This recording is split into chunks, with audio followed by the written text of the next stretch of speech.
News 18 सत्यासाठी बेधडक।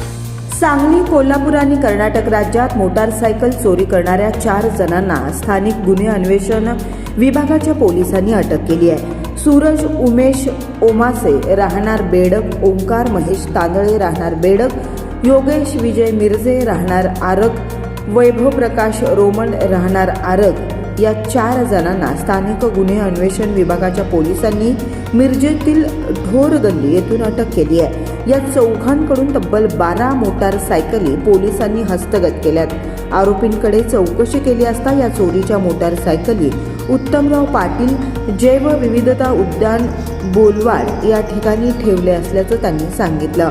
पोलिसांनी तेथे जाऊन सदरच्या मोटारसायकली हस्तगत केल्या। कोल्हापूर, सांगली, कर्नाटकमधील अशा मोटारसायकल चोरीचे 8 गुन्हे पोलिसांनी उघडकीस आणलेत। सदरची कारवाई पोलीस अधीक्षक संदीप घुगे, अप्पर पोलीस अधीक्षक कल्पना बारवकर, स्थानिक गुन्हे अन्वेषण शाखेचे पोलीस निरीक्षक सतीश शिंदे यांच्या मार्गदर्शनाखाली स्थानिक गुन्हे अन्वेषण शाखेच्या पथकानं केले आहे।